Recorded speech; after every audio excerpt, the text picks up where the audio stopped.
Assalamualaikum warahmatullahi wabarakatuh. Innal hamdalillah nahmaduhu wa nasta'inuhu wa nastaghfiruh wa na'udzubillahi min syururi anfusina wa min sayyiati a'malina. May yahdihillahu fala mudilla lahu wa may yudlil fala hadiyalah. Asyhadu an la ilaha illallah wahdahu la syarikalah wa asyhadu anna Muhammadan abduhu wa rasuluh. Allahumma sholli ala sayyidina Muhammad wa ala ali sayyidina Muhammad kama shallaita ala sayyidina Ibrahim wa ala ali sayyidina Ibrahim wa barik ala sayyidina Muhammad wa ala ali sayyidina Muhammad kama barakta ala sayyidina Ibrahim wa ala ali sayyidina Ibrahim fil alamin innaka Hamidum Majid. Rabbi shrah li sadri wa yassir li amri wahlul 'uqdatam min lisani yafqahu qawli, amma ba'du. Hadirin hadirat jamaah kaum muslimin wal muslimat yang dirahmati oleh Allah Subhanahu wa taala. Kali ini kita akan membahas tentang hadis nomor 137, hadis yang membahas tentang sunnah dari bertayamum. Ya, di antara kesunahan dari bertayamum itu hendaklah kita mengerjakan bertayamum untuk satu kali sholat seperti itu. Nah, ini akan dibahas secara terperinci, tapi hadis ini sanadnya dhaif jiddan. Jadi hadis ini sanadnya dhaif jiddan.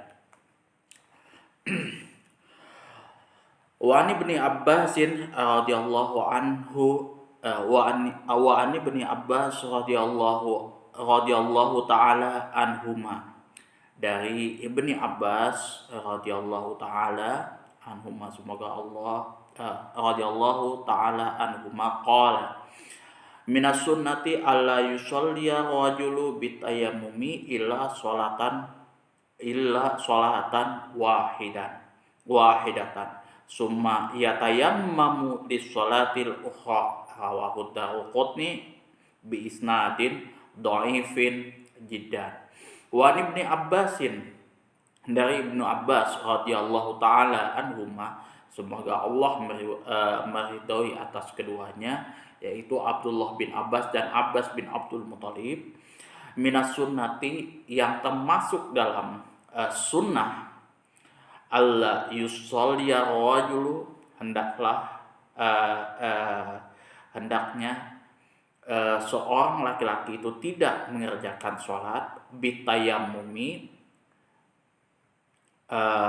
dengan bertayamum, illa sholatan wahidatan, kecuali untuk sekali sholat, summa yatayammamu li sholatil ukhra, kemudian bertayamum kembali untuk sholat yang lain. Rawahu Daruqutni, hadis ini diriwayatkan oleh Imam Daruqutni bi isnadin dhaifin jiddan, dengan sanad dhaif sekali. Jadi syadidud dha'fi itu.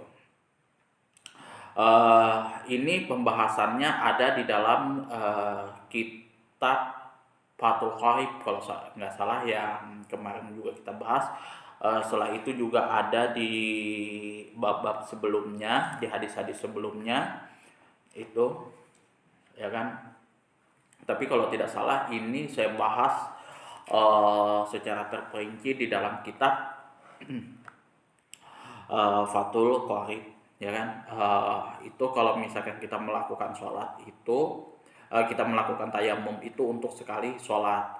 Jadi sekali sholat itu maksudnya sholat wajib sama sholat sunnahnya, rawatib. Itu bisa, ya kan. Sholat wajib, misalkan sholat zuhur, qobliyah ba'diyah, kemudian zikir sholatnya kita ikutkan di satu kali tayamum. Kemudian untuk asarnya plus dengan sholat sunatnya itu menggunakan tayamum yang lain. Jadi kita tayamum lagi bahwa kita melakukan sholat wajibnya dengan sunnahnya, seperti itu. Nah, kita lihat makna keseluruhannya. Ya, jadi termasuk sunnah tuntutan tuntunan Rasulullah SAW itu seseorang hendaklah mengerjakan sholat dengan tayamum kecuali hanya satu kali saja, kemudian bertayamum lagi untuk sholat yang lainnya. Makna keseluruhannya adalah tayamum adalah bersuci dengan debu, tetapi kesuciannya lemah di atas daripada di bawah daripada wudhu ya, menggunakan dengan air. Hanya dapat dipakai untuk sekali sholat fardu berikut sunah-sunah yang mengiringinya seperti qobliyah, ba'diyah. Tayamum tidak seperti wudhu dalam hal menghilangkan hadas. Demikian menurut jumhur ulama. Imam Abu Hanifah dan murid-muridnya mengatakan bahwa seseorang boleh melakukan sholat sekehendak hatinya, baik itu fardu maupun sunat-sunatnya dengan sekali tayamum, sama halnya dengan berwudu. Mereka memandang dari segi keumuman makna hadis dan mengkiaskan kepada sholat fardu dengan sholat sunat. Jadi kalau Imam Abu Hanifah dengan murid-muridnya itu tayamum ya fine aja gitu, istilahnya mereka mau apa ya, selama tidak hadas lagi, tidak kentut, tidak ini ya, tidak junub kayak gitu ya, langsung terus saja kayak gitu. Misal kita tayamum untuk sholat zuhur, nah kemudian sholat asar kita nggak batal nih, nah lanjut di sholat asar. Begitu juga sholat maghrib gitu, satu kali tayamum dengan sunat-sunatnya. Kemudian sholat isya nggak batal, lanjut kayak gitu.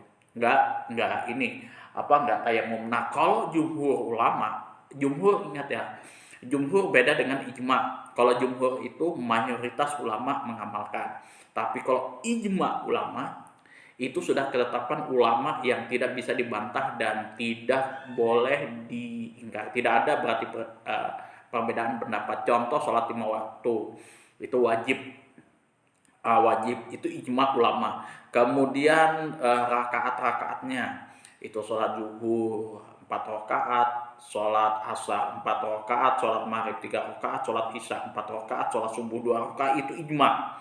Itu jadi tidak ada yang menyelisihinya. Tapi kalau jumhur itu mayoritas ulama, jadi masih ada yang beda pendapat. Contoh jumhur ulama juga mengatakan bahwasanya menghadiahkan bacaan-bacaan surah itu kepada si mayit sampai apa tidaknya, itu jumhur ulama mengatakan sampai, kecuali Imam Syafi'i mengatakan tidak sampai. Seperti itu juga yang ini jumhur ulama mengatakan tayamum untuk satu kali sholat berikut sunah-sunahnya. Jadi kalau misalkan kita mau sholat wajib yang lain berikut dengan sunah-sunahnya, itu kita tayamum lagi. Beda dengan Imam Abu Hanifah. Kalau Abu Hanifah selama tidak batal tayamumnya seperti itu tidak ada masalah. Nah, jumhur ulama di sini mengatakan berpegangan dengan hadis ini. Jadi istilahnya untuk kehati-hatian, walaupun ini sanadnya doif jidan, tapi untuk kehati-hatian itu. Nah, kalau kita bahas di dalam kitab Al-Azkar ini yang dikarang oleh Al-Imam Nawawi, kalau itu untuk kehati-hatian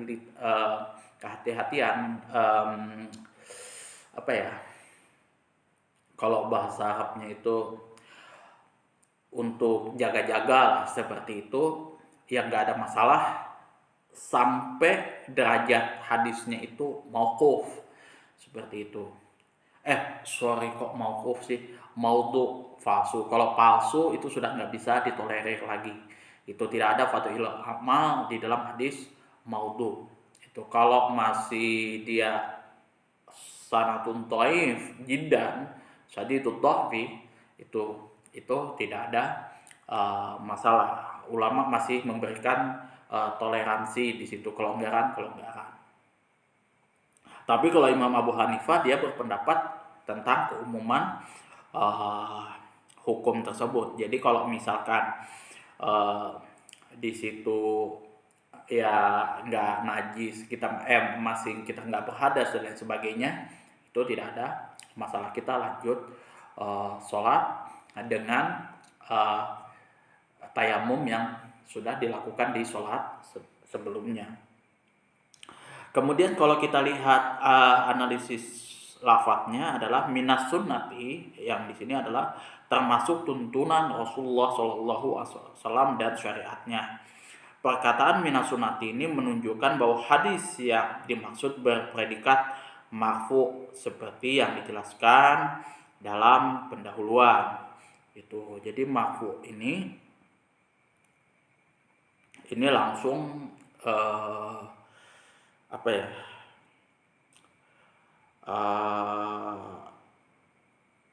Sorry.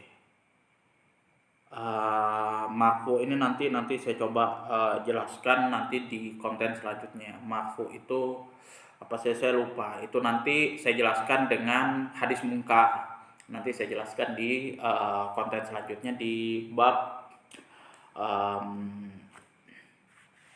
haid. Bab haid itu nanti ada hadis munkar. Nah, saya akan jelaskan detailnya hadis munkar seperti apa secara detail. Kemudian juga hadis marfu. Kemudian bi isnadin dhaif jiddan adalah sanadnya yang lemah sekali. Jadi hadis itu sudah kita bahas sebelumnya, ada yang berbicara masalah sanadnya, kemudian matannya. Kalau matan itu yang dibahas itu syadz sama ilalnya. Jadi hadis itu tidak boleh syadz, tidak boleh ada ilatnya, tidak ada boleh ada cacatnya. Nah, kalau sanad itu bersambungnya perawi, bersambungnya sanad. Kemudian tidak perawinya itu mempunyai perawinya itu adil, ya kan?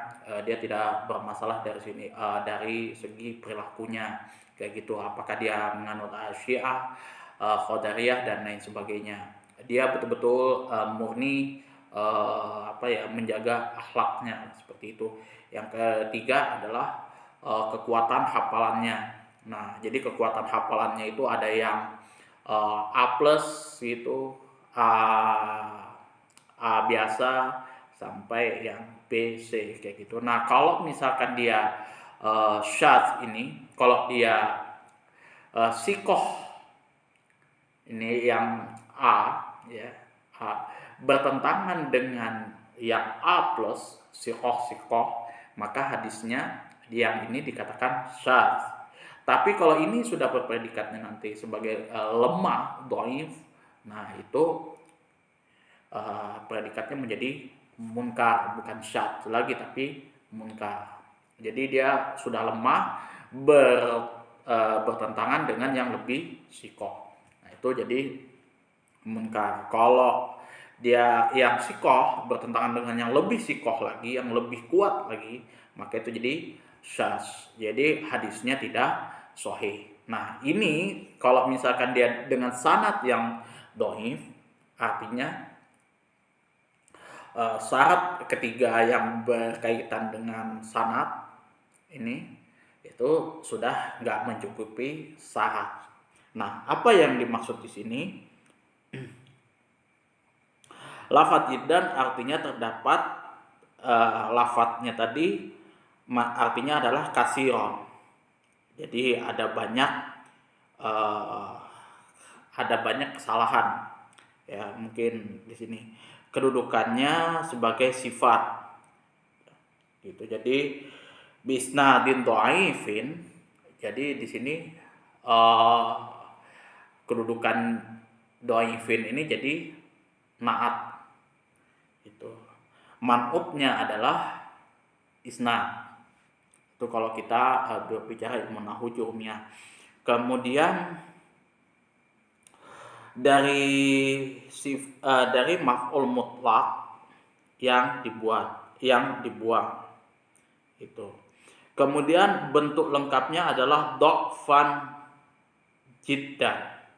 Jadi bentuk lengkapnya adalah dha'fan jiddan. Itu. Jadi bi isnadin uh, dhaif jiddan. Hadis ini dinilai lemah karena berasal dari riwayat Al-Hasan ibnu Imal, sedangkan beliau adalah orang yang lemah, artinya dia tidak kokoh hafalannya. Itu saya sudah ceritakan ya, contoh dari kasus Yahya bin Ma'in terhadap gurunya. Itu jadi beliau itu ya kalau bahasa sekarang ngeprank gurunya lah kayak gitu, dia untuk menilai guru saya yang sudah syekh ini ingatannya masih kuat apa tidak. Jadi pada saat sholat kayak gitu Yahya bin Ma'in nyelipkan kertas ya kan di atas di antara kitab-kitabnya itu kan. Nah kitab zaman dulu kan nggak seperti sekarang nih yang di press seperti ini. Kalau zaman dulu ya cuman diikat, ya mungkin diselipkan seperti itu aja kayak gitu, dia kumpul kayak gitu. Nah jadi diselipkan di situ. Nah kemudian sholat nih sama-sama kayak gitu. Nah setelah dilihat oleh syekhnya kayak gitu kan, satu-satu syekhnya sudah mulai curiga, ini bukan hadis dari saya nih katanya. Syekhnya ngomong, Imam Ahmad bin Hambal, entah nggak ada masalah. Ini kerjaannya Yahya bin Ma'in, langsung Yahya bin Ma'in diterjang. Itu. Dan di situ Yahya bin Ma'in sadar bahwa gurunya masih mempunyai kekuatan ingatan yang kuat. Itu. Jadi kalau sudah dia sudah tua seperti itu, sudah mulai agak pikun-pikun, sudah mulai agak henghong, hau-hau sudah. Nah, itu sudah berpengaruh pada hadis-hadisnya. Itu yang dijaga oleh ulama-ulama hadis itu ya. Jadi dia ini adalah seorang yang lemah gitu. Fikih hadisnya adalah jumhur ulama berpendapat bahwa disyariatkan bagi setiap sholat fardu.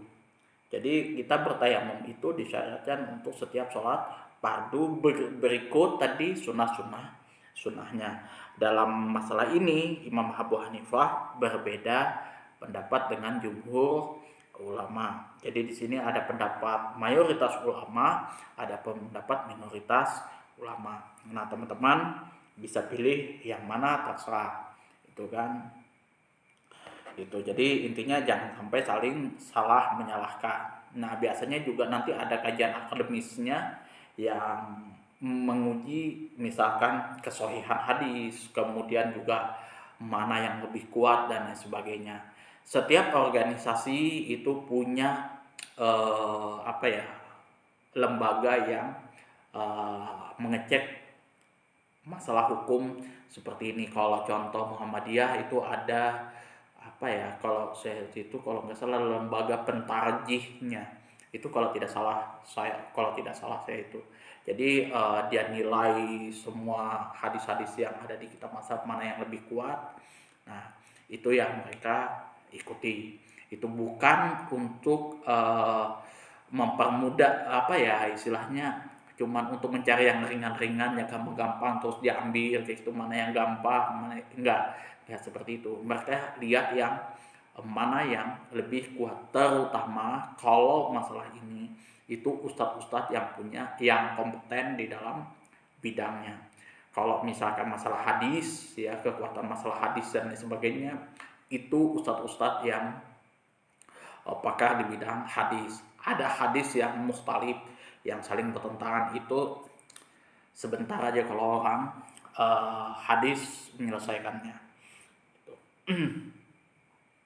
Nah kalau kita lihat kesimpulannya, karena pembahasannya sudah selesai bab tayamum, kita akan bahas kesimpulan keseluruhan daripada apa yang sudah hadis-hadis yang sudah kita bahas di dalam bab tayamum ini.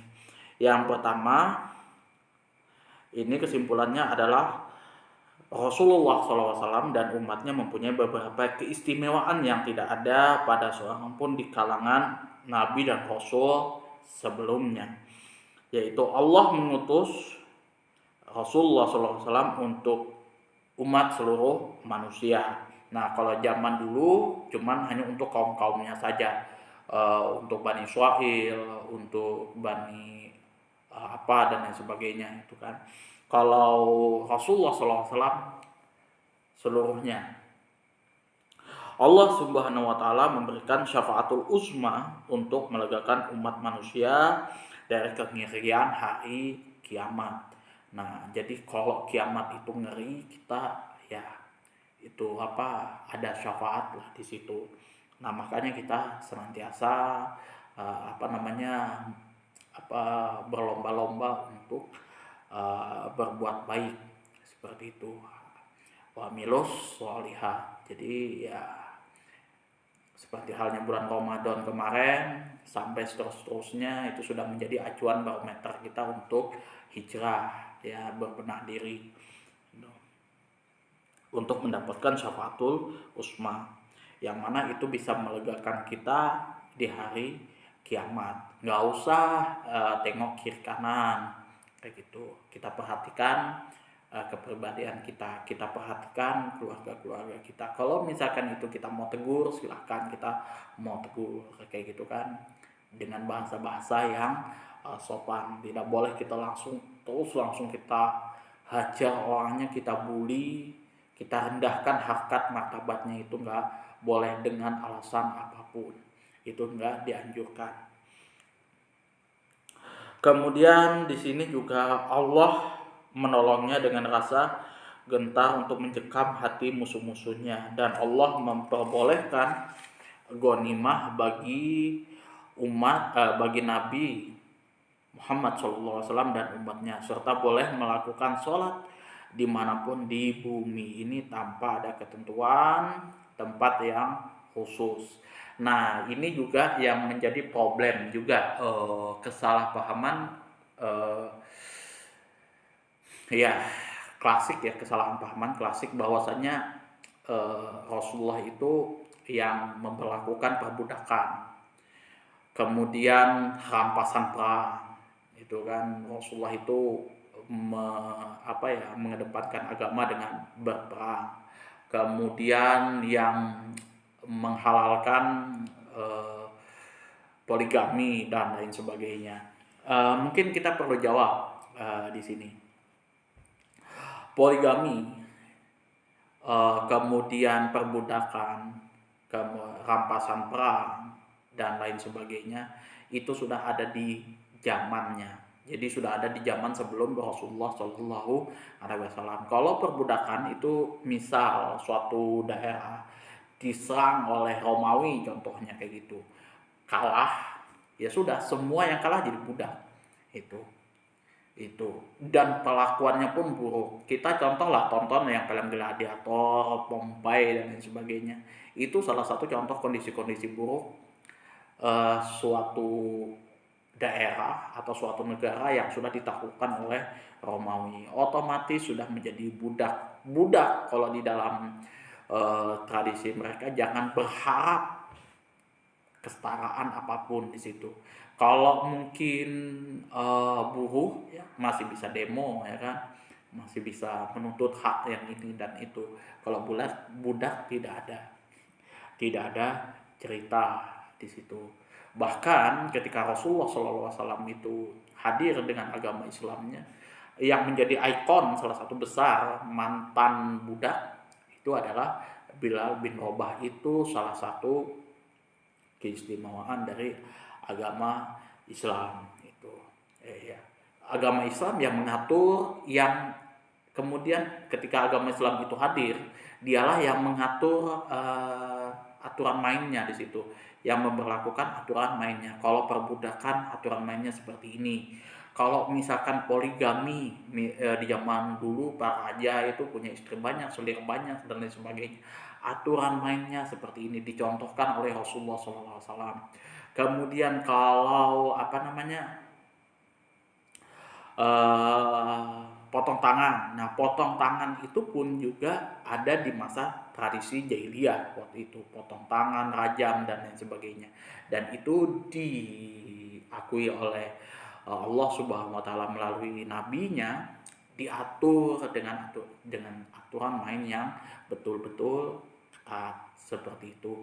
Rajam sendiri pun nggak bisa asal rajam, kita main tuduh orang lalu rajam. Contoh, misalkan ada orang bukan muhrim, bukan suami istri, misal ada di hotel kayak gitu kan. Nah, ini zina apa enggak kayak gitu kan, langsung kita main gerbak aja gitu kan, bukan hubungan suami istri langsung kita geret rajam, itu nggak bisa juga gitu. Yang namanya kita menuduh orang berzina mau merajam, kita harus pastikan kita tidak mengintip yang pertama kali ya. Misal ada orang masuk kita intip ya kan. Siapa masuk itu kita intip, kayak gini, oh dia melakukan. Nah, itu tidak dibenarkan itu. Jadi betul-betul view kita bukan mengintip. Yang kedua, kita harus melihat sendiri adegannya seperti itu. Dia memasukkan kelamin laki-laki dan perempuan gitu, menjimaknya lah seperti itu. Yang selanjutnya kita mempunyai 4 orang saksi, dan itu jujur kalau kita melaporkan orang untuk dirajam itu sangat sulit sekali terjadi itu. Bahkan Rasulullah sendiri ketika ada orang yang mengaku bahwa dia berzina, Rasulullah pertama kali memalingkan badannya itu, ya seolah-olah nggak dengar lah, nggak terjadi apa-apa sampai 3 kali.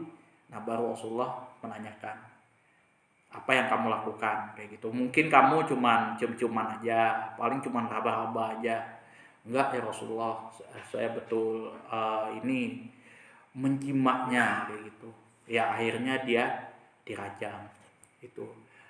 Itu aturan main yang berlaku di zaman Rasulullah SAW. Jadi nggak sembarang juga istilahnya kita menuduh hal yang memang tanpa ilmunya. Jadi nah, sekarang ini malah Islam yang memberikan aturan, yang memperlakukan aturannya malah Islam yang dituduh yang awal mula melakukan menciptakan hal seperti itu, menciptakan perbudakan, menciptakan peperangan dan lain sebagainya, rampasan perang pun juga ada aturan mainnya itu. Jadi nah, kalau di zaman Umar bin Khattab sudah tidak ada rampasan perang, tapi tidak diambil oleh tentara-tentara yang ikut di medan perang, tapi dia digaji hitungan bulanan kalau tidak salah seperti itu. Sama halnya kayak sekarang itu berdasarkan fatwanya, kebijakannya daripada Umar bin Khattab. Itu salah satu syariah yang diajarkan oleh Rasulullah, yang dicontohkan oleh Rasulullah Shallallahu Alaihi Wasallam, tuntunan dari dalam syariat Islam. Jadi kalau misalkan teman-teman mengaji Al-Quran itu kalau bisa lengkap dengan tafsirnya, lengkap juga dengan hukumnya seperti apa, fikihnya seperti apa. Kita fikih itu jangan kira teman-teman setipis ini gitu ya. Kita fikih itu setipis ini kemudian dia membahas masalah ibadah itu saja, enggak, semua lengkap mulai dari yang tipis sampai yang sebesar ini. Contoh aja kitab Al-Hawil Kabir karya Al-Mawardi, itu kitab itu syarah daripada kitab Mukhtasar Mazani, itu sahabat karibnya Al-Imam Syafi'i, itu disyarahkan lagi oleh Al-Imam Mawardi. Kemudian kitab Al-Muhadzab itu disyarahkan lagi oleh Al-Imam Nawawi, itu di dalam kitab Al-Majmu. Kemudian kitab Sahih Imam Muslim disyarahkan lagi oleh Imam Nawawi seperti itu. Itu yang harus kita kaji gitu. Jangan ujuk-ujuk mendadak kita sepijok gitu terus tahu-tahu mau jadi ustadz. Sorry itu say itu ya, masih banyak hal-hal yang harus kita pelajari itu. kitab fikih pun juga banyak itu masih yang ini saya pun juga belum belum sepenuhnya itu kayak kitab Al-Um itu nggak semua juga saya sanggup pelajari, paling kita apa ya bab-bab sholat, zakat dan lain sebagainya. Nah, di situ itu pun juga sambil lari aja kayak gitu. Yang paling pokok itu kitab-kitab yang kecil-kecil itu nggak apa rada-rada nggak kuat juga otak saya itu. Kemudian diberi rukhsah boleh bertayamum dikala air tidak ada untuk berwudu dan mandi dalam keadaan darurat seperti mengusap pembalut luka, begitu pula juga dengan keadaan sakit. Nah, jadi boleh diperbolehkan untuk bertayamum. Itu salah satu keringanan yang ada di zaman Rasulullah tidak diberikan kepada umat-umat sebelumnya.